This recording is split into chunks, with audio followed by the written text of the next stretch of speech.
Welcome, everyone. I'm Jeremy Druin, manager of the library's Missouri Valley Special Collections.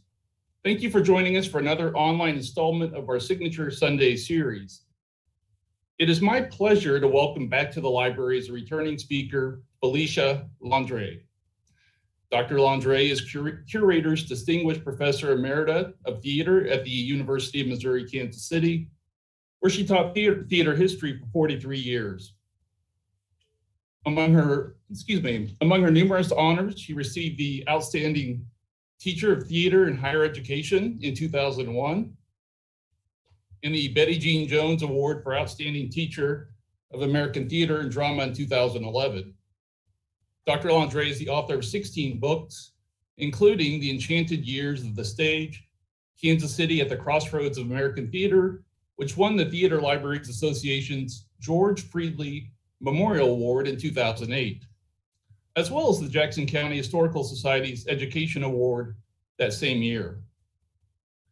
Londré currently serves as president of KC Moliere 400 in 2022, an organization established to rally local arts and promote Kansas City's French heritage in celebration of Moliere's 400th birthday in January 2022. Her presentation this afternoon examines the career of legendary French actress Sarah Bernhardt. Specifically, Bernhardt's Kansas City performances, which shocked and awed local audiences. Felicia, thank you so much for being here. Welcome. Thank you, Jeremy. I'm so happy to be able to do this with two of my favorite subjects, French theater, although we're a couple centuries past Moliere today, and with Kansas City theater history. And it just works together beautifully for this subject about Sarah Bernhardt in Kansas City. So let me start my presentation and make it advance. Oh dear. First glitch, it's not advancing.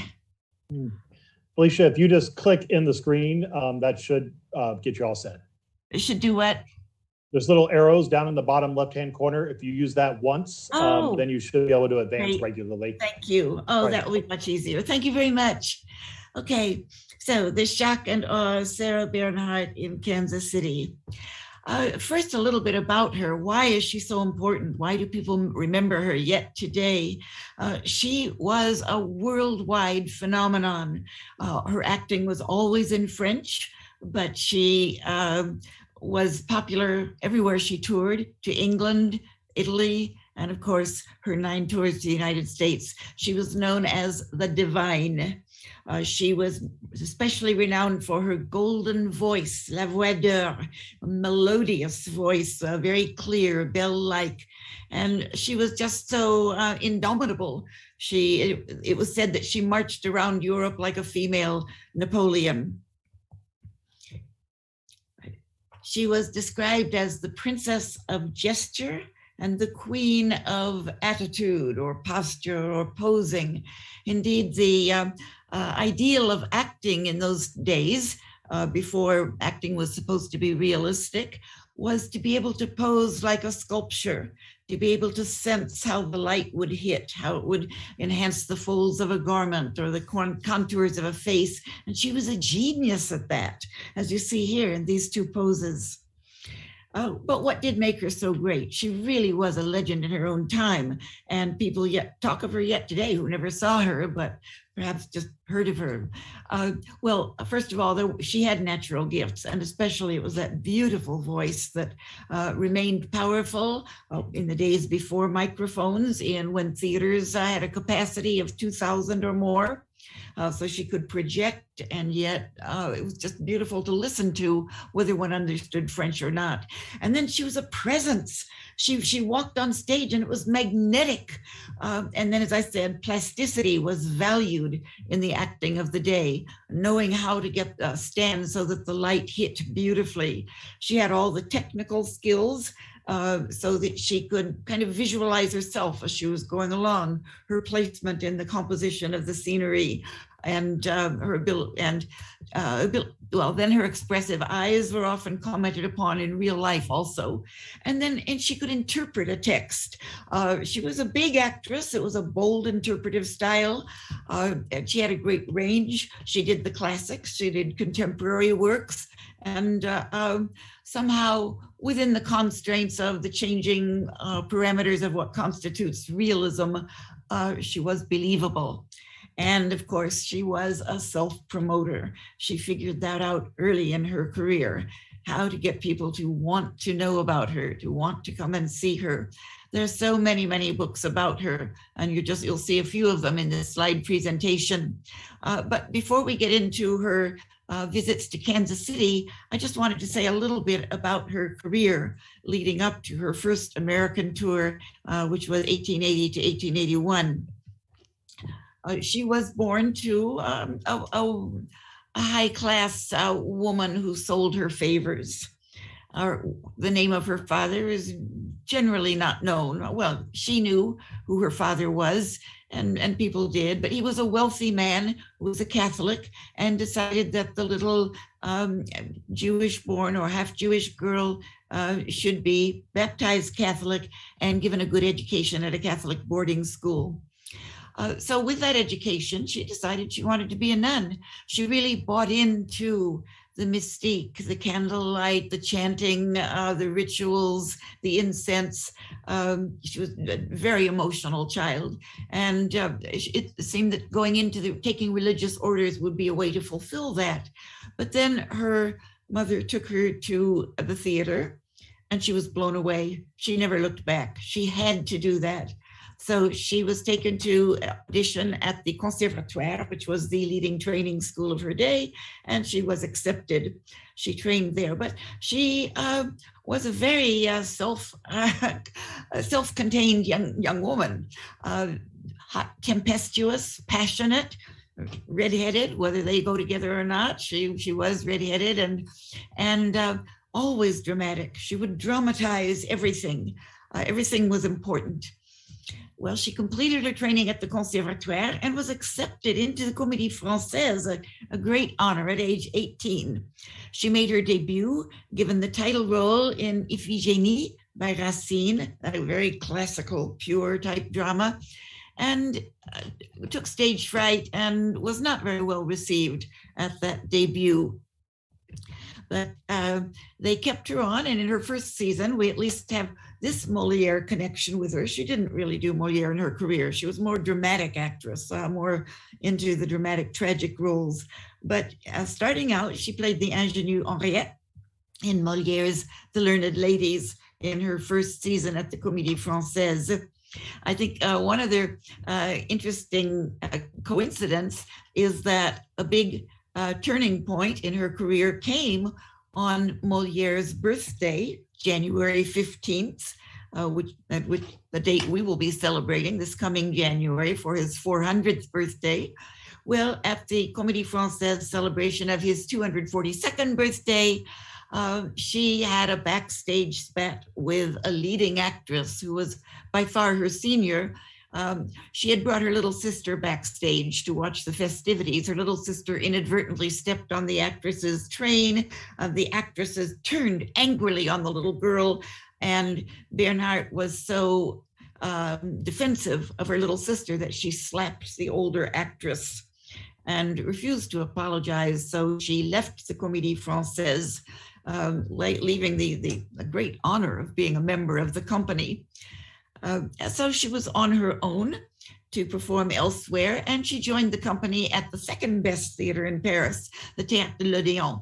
Still, she was not an overnight success. A lot of people saw qualities in her that would need to mature, but it took her a while to find herself as an actress, to polish those skills that would later be so important for her. She was often criticized for being too thin. They said historical costumes didn't look good on her because she was very thin by the standards of the day. But here she is in a breakthrough role when audiences started to love her. And then along came the Franco-Prussian War in 1870. She took time off to tend wounded French soldiers and even ran a little hospital in the basement of the theater for a while. And but with that war ended, she resumed her career and quickly learned the value of publicity, like slapping the actress at the Comédie Française. It didn't hurt her career. And she did flamboyant things.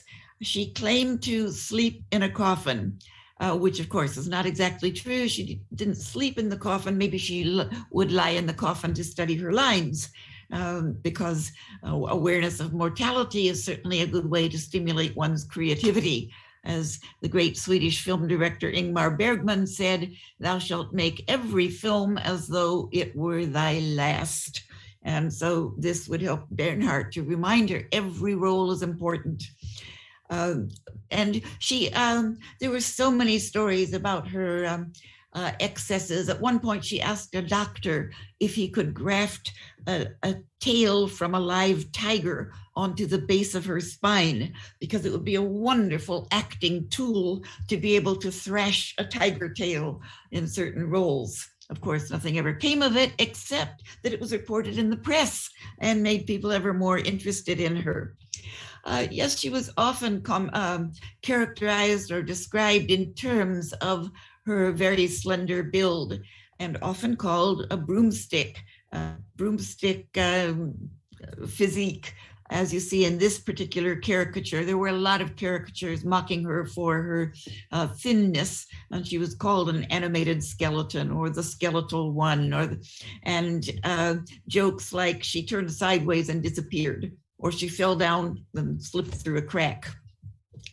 Now, she was invited to rejoin the Comédie Française 12 years after she had left, and it was a good stepping stone for her.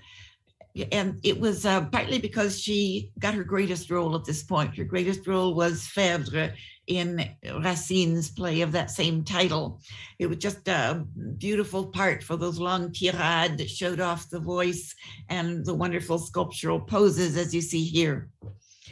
And but she did not work well in an ensemble. She was too much an individual, too strong a personality to fit well with into an ensemble style of acting. And at the Comédie Française, one was part of a group and obeying certain rules and certain hierarchies.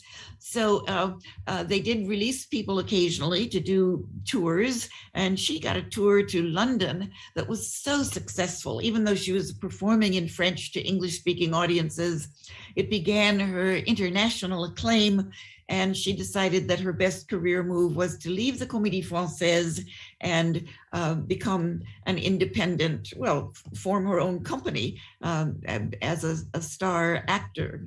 In those days, the actor-manager structure was beginning to be important, or more important. And at this time, she added to her repertoire the role of the Lady of the Camellias. The character is named Marguerite Gauthier, but American audiences insist on calling her Camille for some reason. It became one of her very great roles. This is a contemporary play by Alexander Dumas fils, who was a great friend of hers.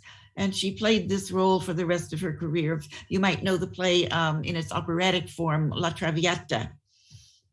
And it also was originally written as a novel. Well, now we get to 1880 and the first of Sarah Bernhardt's 9 American tours. Some people will say 10 tours if they split up the last one, 1916 to 18, because there was a long hiatus in there, which she never left the United States. So I tend to call it just one long continuous 9th tour, but others will say, well, she started up again after a hiatus. That's a 10th tour. Of her 9 tours, she played Kansas City 5 times, as you see here. And so we will be looking at these 5 Kansas City engagements. But first, her first American tour why didn't she play Kansas City? There was quite a scandal about that. Well, Americans were so excited that Bernhardt was going to be coming. There was all kinds of press coverage in advance, newspapers all across the country waiting for stories about her offstage or on. And if you read a lot of newspapers from that period, you know that objective standards were not necessarily an ideal. If a reporter didn't know something, the reporter would make it up. And there were a lot of stories about Bernhardt that were made up, partly just to generate interest. So we can't always trust what we read in the press about her, well, during her entire career.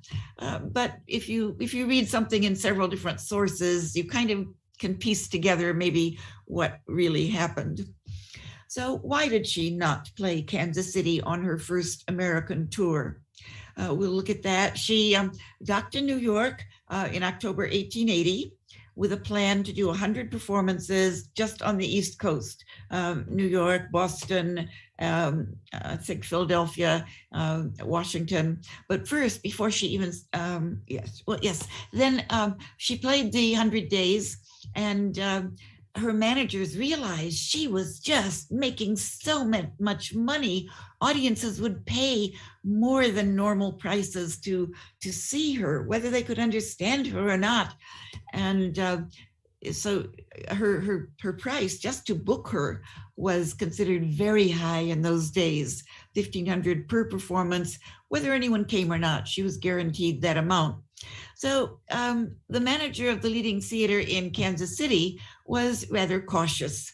Melville Coates, a great businessman, especially great theater manager, really an important personality in the cultural development of Kansas City, was conservative with money. And he wanted to be sure that they earned enough, not only to cover all the expenses of promotion and but also to make a little profit. And he did his calculations and said, well, in order to at her prices, he would have to sell the front row seats at $5, which was an exorbitant sum. As later on, she was commanding maybe $3 a seat. But Bill Hudson wanted to hold out for as good as he could get. He was a good manager, by the way.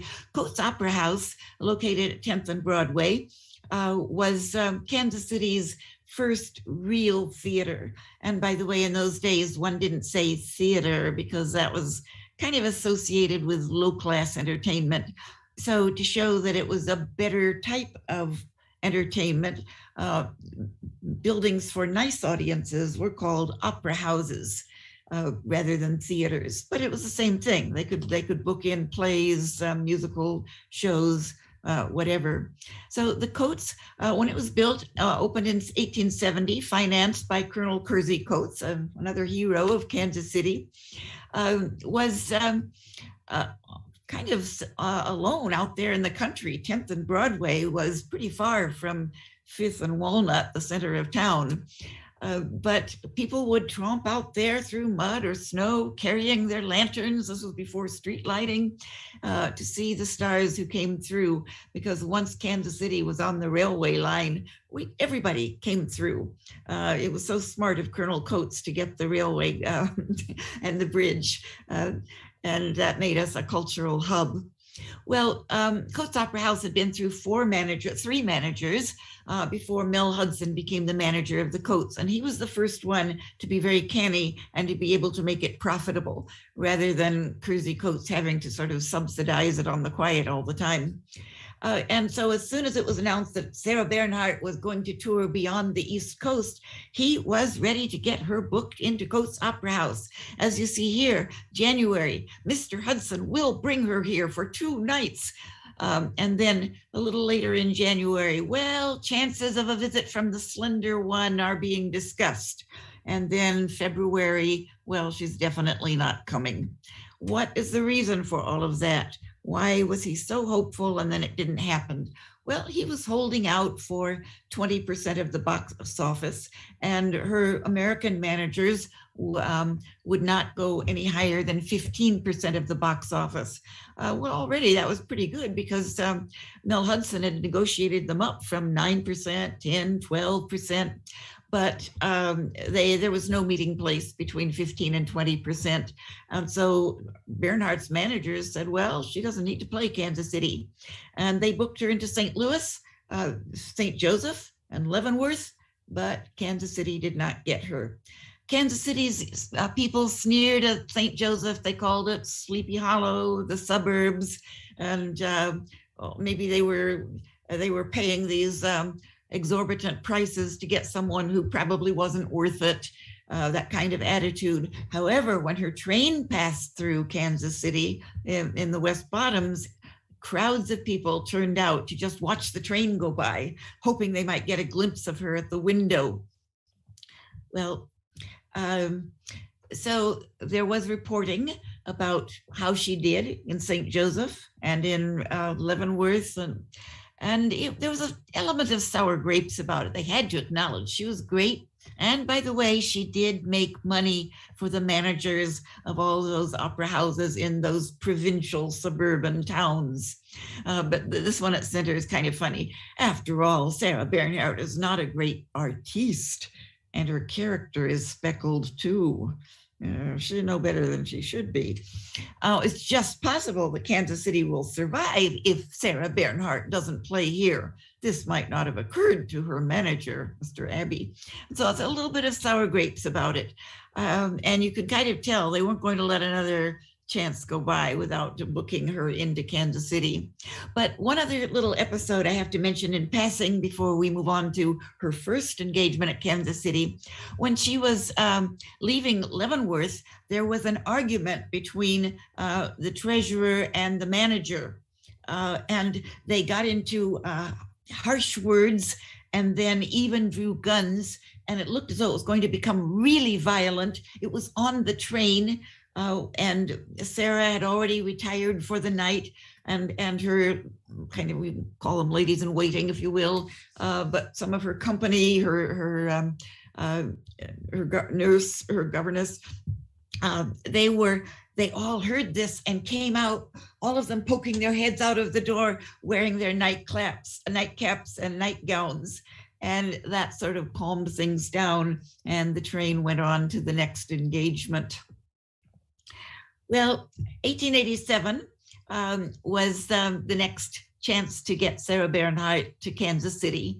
And this time, Mel Hudson did not miss. He knew that she was a money maker, even if he compromised somewhat with what he was willing to accept in terms. He was still managing Coates Opera House, and he had acquired the management of Gillis Opera House, which had opened in 1883. A little closer to downtown and a bigger theater. So when he booked Bernhardt for 2 performances, May 9th and 10th, 1887, he put her into Gillis Opera House.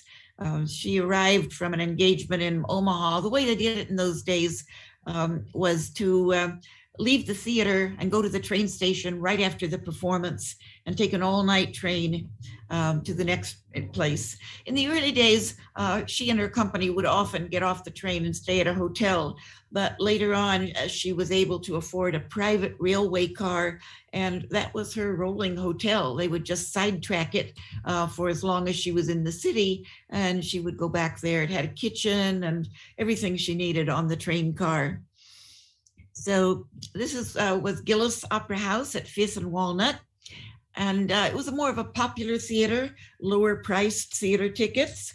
It was not considered as prestigious as Coates Opera House, but we presume she was put here because it had 500 more seats, which in the long run would mean a higher profit margin. So this is where she performed. On May 9th, she played Fedora. And on May 10th, one of her most popular, probably her most popular role, Camille, Lady of the Camellias, most popular in the United States, I should say. And so here she is as Fedora on I think it's a Romanian postcard. And Kansas City audiences came not quite knowing what to expect. They'd heard so much, read so much hype about her, and sat there thinking, wait a minute, she's speaking French and I don't understand what she's saying. So many people thought they would magically understand French, even if they didn't know the language. That was kind of a revelation to them. But then they settled into just enjoying the sound of her speech and kind of being able to follow. And certainly most of the plays that she had in her repertoire were plays that were well known to Kansas Cityans from seeing other other productions of them that toured, because most theater, theater was mostly touring in those days. Some cities also had resident stock companies, but right now, as soon as the railways opened, it was touring theater. So the second performance in Kansas City was Lady of the Camellias at the Gillis Opera House. And the audience dressed much more formally for Lady of the Camellias, because they knew that the wardrobe she wore would be the latest Paris fashions, and they were very eager to see that. The stage of the Gillis was very wide and deep, unusually so. And this caused some problems at her second night of her first engagement when she did Lady of the Camellias, because some of her cast members had moved the stage furniture further forward on the stage, down onto the apron. And when the Act One curtain came down, it hit a table and stopped. So the audience could see the lower half of Bernhardt, from the waist down, scurrying about behind the scenes while they were changing other scenery. And they didn't want to lower the curtain further until the table was moved, because they didn't want to break the bar that was at the bottom of the curtain. So Sarah, of course, was a stickler for doing everything right and being perfect. So she did fly into a rage, and she figured that the stage carpenter was the culprit. And only later did she find out it was her own company. And apparently she said, either he goes or I go. I will not perform as long as he is still here. And according to one of these newspaper reports, and take it or leave it, whether it was really true or not, the company circled around her and wept and pleaded, oh, Sarah, please continue the performance. And so she calmed down, and Mel Hudson came, and he was very diplomatic and apologetic, so that she was able to save face and continue with the show. This was all reported. Kansas City had several newspapers in those days, and it's always interesting to compare the different ways of reporting these stories. So this is how one of them, Madame Sarah Bernhardt, has a little play within a play. So she came back to Kansas City 14 years later. And it's funny that one reporter had a memory of Sarah getting so angry that she chased a stagehand out of the theater at the point of a dagger, which of course never happened, but it's a great story. And it's exemplary of her reputation for having a hot temper. People loved the idea of backstage stories and the tempestuous, passionate actress. And just so you know, something of the Gillis still stands. It is a brewery, it is a tavern, but inside there's a little sort of closet-sized space that is still called Gillis Opera House, because it is in the will of the woman who used her Uncle Gillis's money to build the opera house, that there must always be an opera house on that site in Kansas City. The Gillis Opera House burned down in 1926. Well, Sarah Bernhardt's second. There was the non-engagement and then the second engagement. This is her second engagement, and it was her fifth American tour. I don't know why she missed Kansas City on her third and fourth American tours. But she was booked in for a single performance at Coates Opera House. Mel Hudson had retired, and the manager was now O.D. Woodward from Omaha, a very successful businessman. And This engagement, well, was intended to be at the Coates Opera House. It was going to open February 4th. And tickets went on sale January 31st. Well, some people stood in line in the freezing January night, starting the night before, waiting for the box office to open in the morning to be sure that they would get tickets for Sarah Bernhardt. And by morning, the line was blocks long. And within a couple hours, the entire theater was sold out for Sarah Bernhardt's one night engagement in Kansas City. And what happened? That very night, it burned down. It was a company, a lovely company, Sheldon Whiteside was playing, and people in the audience had saying, it's awfully hot tonight. Why are we so hot? And apparently a boiler had overheated. Luckily, the audience had left, and there were only a couple of members of the company who were kind of slow, taking off their makeup, changing out of their costume.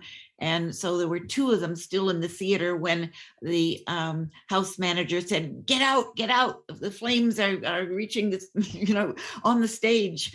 And so they quickly left. They were all staying at Coates Hotel, catty corner across the street from Coates Opera House, and they lost everything. And all their costumes, because the custom was to leave their theatrical trunks in the theater overnight and just take a sort of carpet bag with their night things to the hotel. This was a very sad day for Kansas City to lose everything like that, because the theater was just considered a great landmark of the city. Everybody loved it, and they couldn't believe it wouldn't be rebuilt. So they just left the ruins thinking, of course we'll have it back. But the immediate problem was it had been sold out for Sarah Bernhardt for her production of L'Aiglon, and she would arrive February 3rd and perform on February 4th. Well, luckily, O.D. Woodward ran another theater in Kansas City. In fact, he had come to Kansas City to take over the management of the so-called Auditorium Theater. And then when Mel Hudson retired, he also became manager of the Coates. So that was convenient, because since he ran a stock company at the Auditorium, he could just say, take a night off and we'll use the auditorium for another production.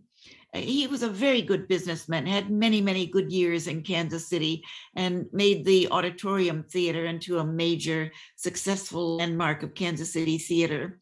So a little bit of background on the so-called Auditorium Theater. I would always prefer to call it the Warder Grand Opera House because it was built by Colonel George Warder, who was a kind of eccentric but a very interesting character. The library has his portrait that his friends commissioned after his death.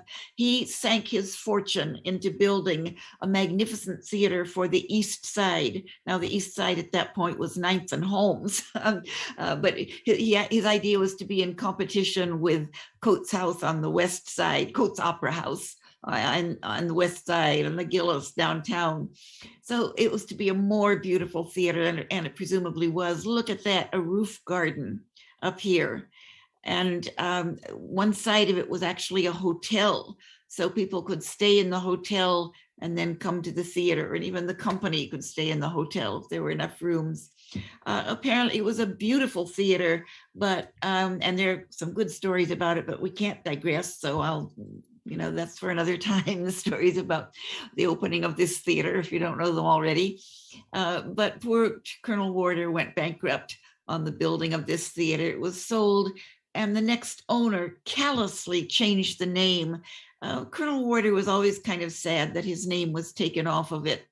And his friends felt maybe even worse than he did, but he was always gracious.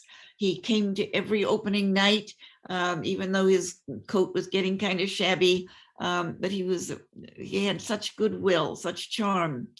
But the name was changed to Auditorium Theater, and then it burned down in 1897, as theaters often did in those days of gaslighting. But it was quickly rebuilt and continued with the name the Auditorium Theater. And the new theater looked very much like the one that had burned down. So this was the theater where O.D. Woodward put Sarah Bernhardt for her single performance in 1901, and saw that everybody got more or less the same tickets they had if they would have gone to the Coots. So everyone was so anxious about her arrival by train on February 3rd. News stories, just thinking of any tidbit to make it more interesting. Today she will come. Kansas City's been thinking of her, watching for her, waiting for her, and so on. The florid writing of those days. Divine Sarah is here. Her whims and follies. And apparently she thought when her private car was decoupled from the train that had to go on to elsewhere, she thought her car had been left in the cattle yards. Actually it wasn't that bad, but she said, "Oh, they have put us down where they kill the pigs." Then she was convinced, no, it's okay. You're not down there in the stockyards. But that's where she stayed in. Well, the play they did for the one night at the auditorium was L'Aiglon, written by her dear friend Edmond Rostand. And there are even a couple of plays about her friendship with Rostand. He's the author of the great play Cyrano de Bergerac. And they were very good friends. And then also with Constant Coquelin, who had premiered the title role in Cyrano de Bergerac. So he toured with Sarah Bernhardt on the 1901 tour, and L'Aiglon was written for their talents. Coquelin played a kind of comic role, an old general, and Sarah Bernhardt actually played a breeches role. She played a young man, the young Duke of Reichstag, and everyone thought she really does have a good figure now that they saw her without the voluminous skirts of the day. She often did do breeches roles, by the way. As you know, she played Hamlet, Lorenzaccio, various others, because she was athletic, lithe. So L'Aiglon was very well received at the Auditorium Theater, and great reviews. And so that was her second Kansas City engagement. So sad that the Auditorium Theater was torn down in 1960 because where it was located, 9th and Holmes, it wasn't for anything special, just a surface parking lot. Really too bad. For a long time, when it stopped being used as a theater, it housed a stage lighting company and theatrical equipment company. Well, her 1906 tour, that was Bernhardt's third Kansas City engagement, was in Convention Hall. And I loved it. I have a huge postcard collection from this period, and both of these postcards have the year 1906 in the postmark. And that was the year she played Convention Hall. She wanted to avoid playing in a first-class theater because the first-class theaters in every city were controlled by the theatrical syndicate. And that's a kind of sorry episode in American theater when 6 men monopolized all of American theater and ended up lowering the quality and controlling railroads, newspaper advertisings, everything. So Bernhardt fought that by performing in other locations, in a tent in Dallas, sort of various other types of things. So she played Convention Hall in 1906. Convention Hall had, well, let's see this, her one-night performance was Lady of the Camellias. The Schuberts, who had booked her in, had a vote and allowed Kansas City people to vote on which play they would like to see her do. They chose Lady of the Camellias. One person, as a joke, sent in Uncle Tom's Cabin. But she did Lady of the Camellias. That got the most votes, one night only. And it turned out, well, of course, her wardrobe was fabulous, as always. And Convention Hall was both supposedly the largest hall in the United States, but even better, it was the largest indoor audience that turned out for theater, that turned out for Sarah Bernhardt. When they arranged convention hall for theater, this is what it looked like, but it could be banquets or animal shows, rodeos, there are all kinds of possibilities. So the seat sale, the advance sale was very, very good. Really quite amazing, many thousands of people. And she was already advertising that this would be her farewell tour. She had married a ne'er-do-well playboy named Jacques Damala, and had featured him in her company, let him play leading roles, but he was such a scoundrel. But there was no divorce in France, or well, there was by then, but he died before, I think, before the divorce law came in. But she had to make a lot of money just to maintain her expensive playboy husband, and they lived apart. But she still was fond of him and wanted to take care of him. Anyway, she always needed money for her wardrobe, for her apartment, for her many pet animals, and just. So whenever she ran out of money, she would have a farewell tour of America. And she made quite a few farewell tours. And then she would come back again for another one. So 1906, this was a farewell tour. And it was said to beat all records, the largest indoor audience for theater in the history of theater, legitimate theater, that is. And possibly it really was. It was a fantastic performance. And during intermission, someone came out on stage with a flash camera and took a photograph of the audience to prove that right here in Kansas City, we had the largest ever live audience for legitimate theater. And it broke all record, over 6,000 people. And of course, they always were interested in how much money it made. But without amplification, the golden voice reached the 6,000 people. Look how they described it. Thousands felt the pangs of death at their own heartstrings. Her most sonorous tones could not, her voice carried clear to the furthest seats. And the last act, her dying whispers reached every one of the thousands, listening breathlessly, so on. So that was another successful engagement. 1906 in Kansas City, World Theater record. Her next Kansas City engagement was in 1913. And for that tour, it was her 8th American tour. She was managed by Martin Beck, very enterprising theater producer. And he decided that he would book her onto the vaudeville circuit. Partly, well, the Schuberts were getting to be just about as bad as the theatrical syndicate. And this way, so it was a way of avoiding both. But in addition, Martin Beck claimed this would allow popular price audiences to see great high art. And so she actually was in a one-act play. Usually they did the one act right after intermission, because then you could sweep up after the animals. And she astounded people. Well, her 1913 tour was what had been the 9th Street Theater, 9th and May Street no longer exists in Kansas City. And then in 1898, it was changed, the name was changed to Orpheum Theater when Mr. Lehman was getting Kansas City to accept vaudeville. It was not easy. Kansas Cityans they associated it with burlesque or things that were not for nice ladies. And he convinced Kansas Cityans that there really was a market for high class vaudeville. It was clean enough for women.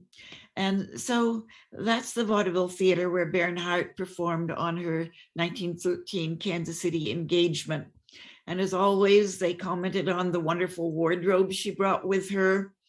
This is Martin Lehman, or Pop Lehman, very beloved figure, not only in Kansas City, but nationwide. He was regarded as one of the most successful managers on the Orpheum circuit. And the Orpheum circuit was one of the two top vaudeville circuits in those days. He did so well with his Orpheum Theater in the former 9th Street Theater facility that he built a brand new Orpheum Theater. And we will be seeing that. But meanwhile, this is her 1913 repertoire. Since she was on vaudeville, she could not do a full-length play.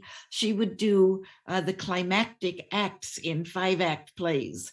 Most of the fireworks would be in Act 3 of a 5-act, either 4 or 5-act play. And then after that, it would wind down and be the denouement. So as you see, Act 3 of some of her great plays. And then, of course, finishing with her ever popular Lady of the Camellias in Act 3. That's the gambling scene. And yes, she did the big scene from Tosca. Well, this is the new Orpheum that Martin Lehman opened in 1914, the day after Christmas, 1914.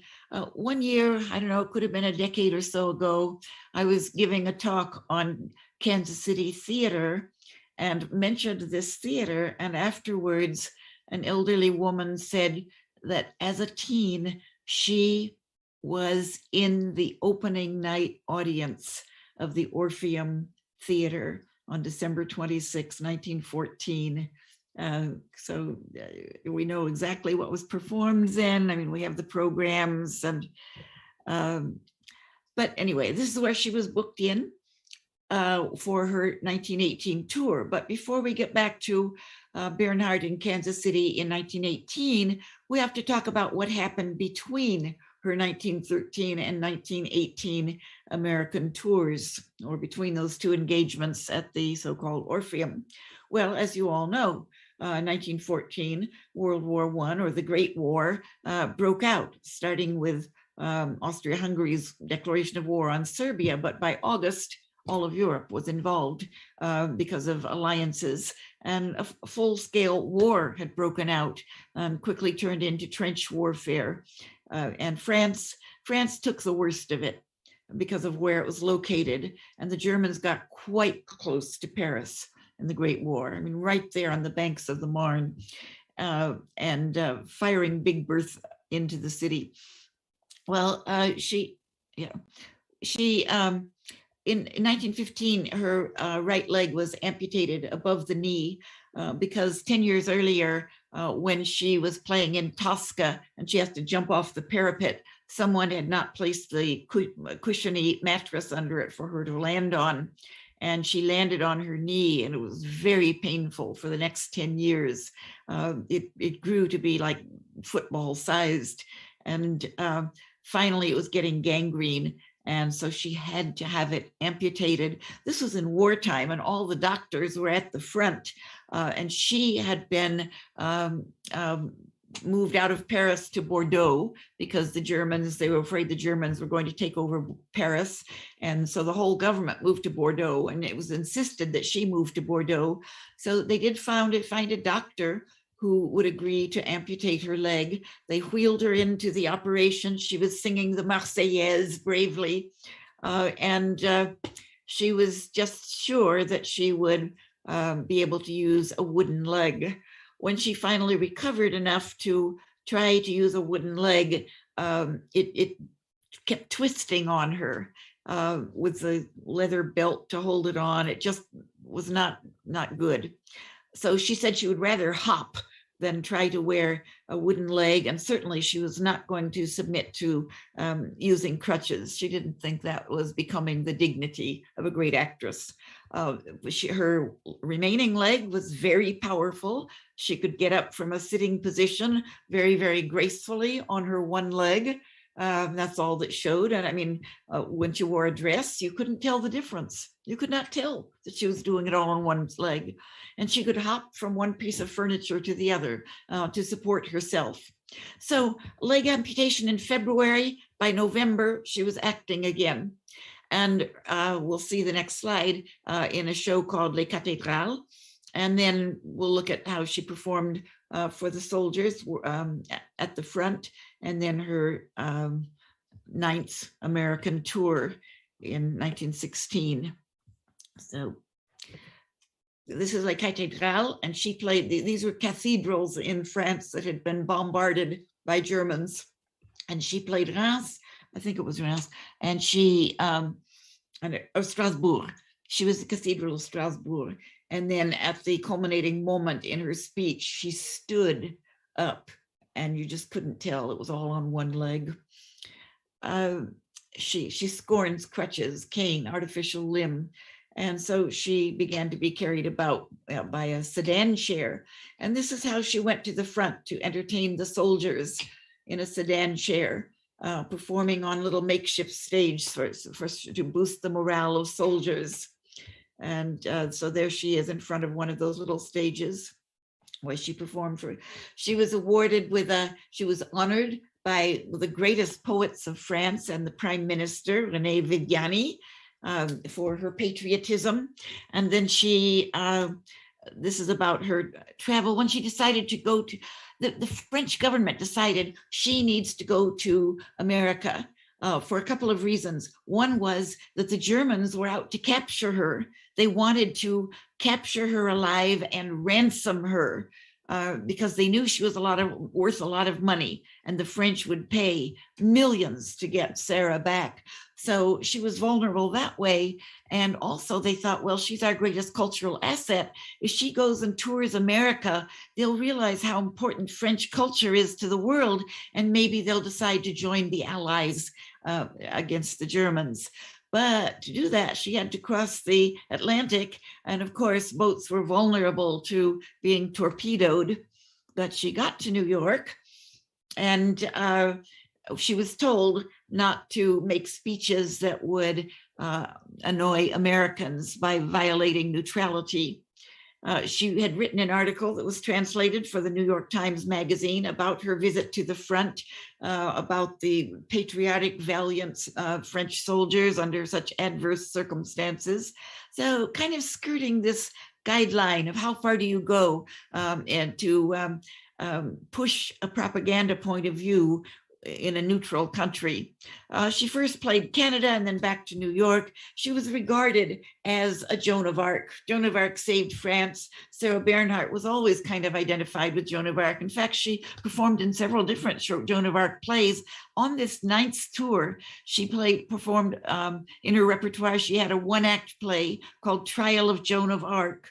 And in the course of being interrogated, the judge asks, "How old are you?"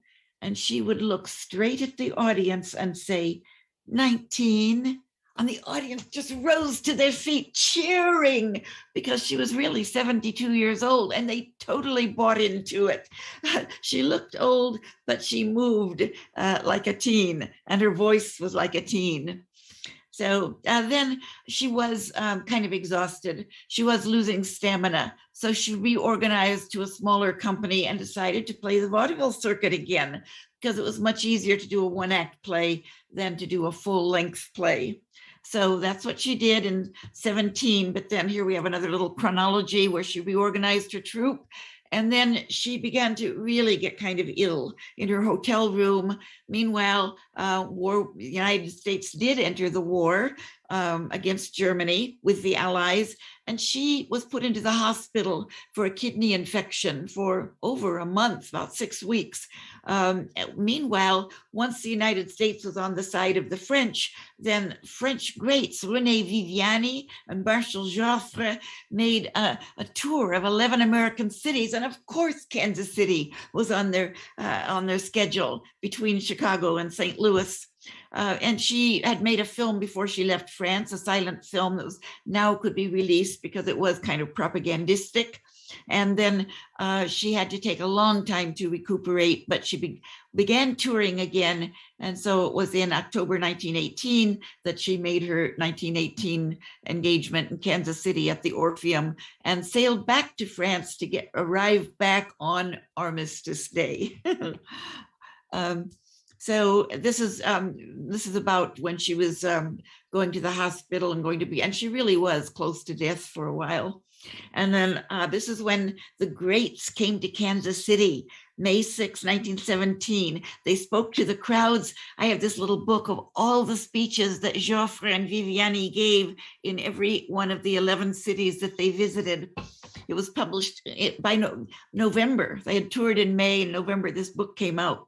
So this was a big deal for Kansas City to have these, and people loved Papa Joffre, Marshal Joffre.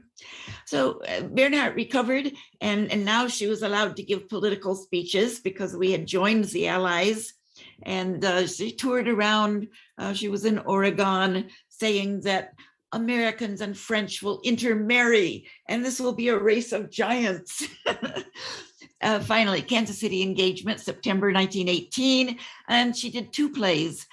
For the first 4 days, she did From the Stage to the Field of Honor, a 1-act play by a French officer at the front, probably by Bernhardt herself. And then her last 3 nights, she did, of course, an Act 3 from Lady of the Camellias. And so there it is again, the new Orpheum. And she was just well received. They loved her. She was said to be even seemed younger than she had been in 1913. But here she was on a bill with, look at what was else on the vaudeville bill. Officer Vokes and Don, a dog that plays the part of an inebriated man. The inebriated dog on the same bill with the great Sarah. It's hilarious. And the text of her little 1-act was published. And probably she wrote it for herself because it's about a wounded soldier who,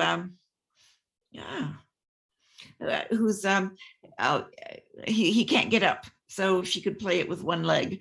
He's lying on the ground as if he had fainted overnight, and he's looking for the flag. He's near the field of battle, and he had been an actor before the war. His name is Bertrand, so it's kind of like Bernhardt. And it was really, I would call it a propaganda play. Anyway, this is the cast. Bernhardt played Marc Bertrand. And then Camille, of course, triumphed as it always did. Everybody loved Sarah now. That's a typo, it should say 1918. The Orpheum Theater, so sad that it was demolished in 1962.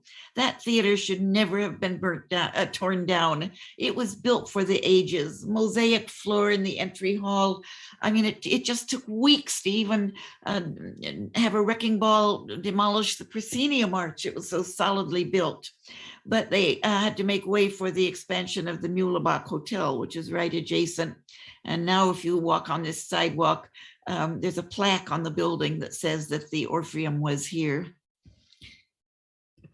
And so just moving on, just some of the books about Bernhardt. Even you could even get paper dolls of Bernhardt in some of her great costumes and many others. And there's so many things I couldn't talk about. Her friendship with Misha.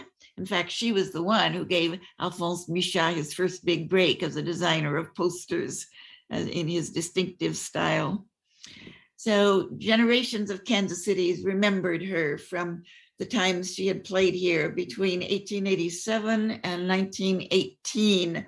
And one woman said at one of my lectures said, well, every time she had a temper tantrum as a child, her parents had said, don't do a Bernhardt. It was just standard language to refer to Bernhardt that way. So much of what I've said today comes from my part of my book, and then about the last tour is an article, and special thanks to Georgiana Buchanan because she provided me with a lot of memorabilia about Bernhardt, postcards and other things. So I thank you very much for attending today, and perhaps there will be questions. Thank you, Felicia. Such a fascinating talk, such a fascinating actress. We have some audience questions coming in, and we can start on those. The first one is, we talked about the incidents of Sarah being, her being a difficult person to deal with. Was that a product of her personality and her success, or Was there an element of her pushing back against some misogyny in the industry at the time? I would guess it was more personality. She was like that from childhood. So I think it was before, and she never worried about massage. She just did what she wanted to do. I mean, when in 1870, when she was still a beginner, and she went door to door collecting blankets for wounded soldiers, she persuaded people in whatever means she had, and she didn't let men stop her.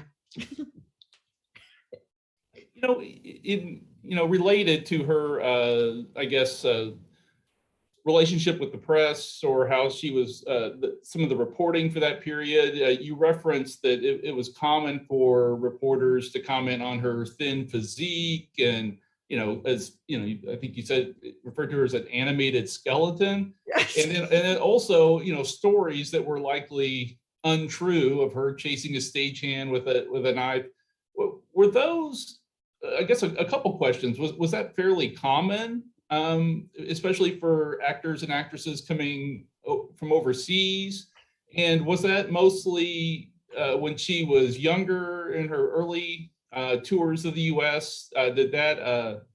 Were they kinder to her later on in the press? Later in her that's an career? interesting point. I think you're right that most of the hype was, or the invention was, sort of in her middle period. She never stopped it. I mean, obviously, sometimes they'd say things she didn't like, and she would speak out if they misinterpreted her, especially later on when she was very vocal about when she began to be propagandistic and saying her attitudes. So there's a trajectory there. But yes, it was common. There was the press was just, it was all about selling newspapers. And so if you had a little tidbit to go on and you could embellish it by inventing dialogue, and people did it all the time. And it was not just Bernhardt, but there was something about her personality, or at least her public image, that seemed to encourage it. Another question, in your book, The Enchanted Years of the Stage, you mentioned that Kansas City felt slighted that Bernhardt didn't perform, there during her first American tour. You mentioned that in your presentation today. Mm-hmm. But in your book, you say the city craved the cultural validation of her appearance it would have provided. Was this part of shedding Kansas City's frontier cowtown image, or feeling inferior to other larger cities, or perhaps a little of both? I think a little of everything, because Kansas City, it like today wants to be recognized for all the wonderful things we have, like that bridge across the Missouri River, that was and some of our leaders. So. It kind of mixed. I think there was an element of rallying around manager Melville Hudson, that he had bought into Kansas City. He had made it his home. He had bought land and built his own little private theater on his property. And Kansas Cityans loved him, and so it could have been embarrassing for him that the cities that did book her did make money. And yet, so Kansas Cityans, I think, were kind of protective of his reputation. And certainly Colonel Coates was. Coates assured him he had done the right thing. So I thought that was part of it. And part of, we just didn't want to be one-upped. Of course, when Oscar Wilde came, also in the 1880s, the reporting was kind of sneering about Oscar Wilde, that he was just too, and we're rough and tumble. In our rough and tumble city, we don't need the velvet coats. So there was that same kind of reporting, that kind of a sneering attitude. He thinks he's so smart, he thinks he's so good, and yet the fact we needed him to come here to validate that we were a world-class city. I liked how you mentioned, that Bernhardt played in that first tour in Leavenworth and St. Joe, and probably some embarrassment about playing so nearby, but not in Kansas City, but thousands showed up to to see her by train.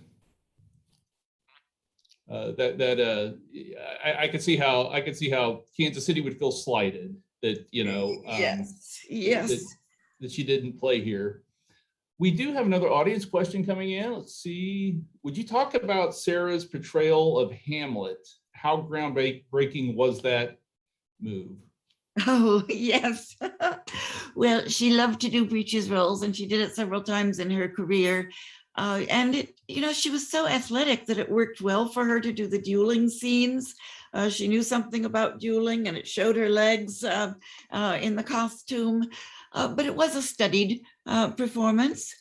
She didn't read English, but she got people to help her through the text. She got a couple of different translations, and she really wanted to understand it as well as she could. There were cuts in the text. She skewed it to her strengths, but it all worked for her. It was great publicity for her to be doing this great role that she did several times in her career. Felicia, we're getting to the end of the questions, but we do have a lot of comments coming in, praising your talk, fascinating talk, terrific talk, brilliant. And so everyone's very appreciative of you being here today. And I'm appreciative of our audience joining us, and hope to have you back sometime soon. Do you want to say maybe a few words about Casey Moliere and maybe some events that are coming up yes. in the talk? If you are in the Kansas City region, please mark your calendars for Moliere's 400th birthday. It's a Saturday, January 15th at 2:00. Come to the Nelson Atkins Museum of Art in the beautiful Kirkwood Hall with the marble columns. We will have the greatest party. You'll get cake, and it's free. It's open to everybody. You don't need to RSVP. We'll see how things play out, but at this point we're saying masks. But there will be people in costume. We'll have our mascot head, Momo, Missouri Moliere, Momo, get it? And he's been a great hit at all of our outdoor festivals for Moliere. And earlier this week, he was at a lecture about Moliere by Dr. Henriette Rente. We'll have French visiting dignitaries. We will have incredible entertainment. Very briefly, you'll get time to socialize a little. And we think, I don't know if I should say this because we're not quite sure about how the timing works up, but the cast of the Comédie Française gets on the stage of the Comédie Française every year for Moliere's birthday after the performance that night. Every member of the company, a couple hundred, all the ranks of actors, because they have a ranked system of hierarchy. And they come out and they each say a line from Moliere. We think we're going to get a shout out to Kansas City from the stage of the Comédie Française. It's all very exciting. Some great events coming up. And Felicia, thank you once again for a fabulous talk. Thank you. Thank you for having me. Thank you for everybody who listened.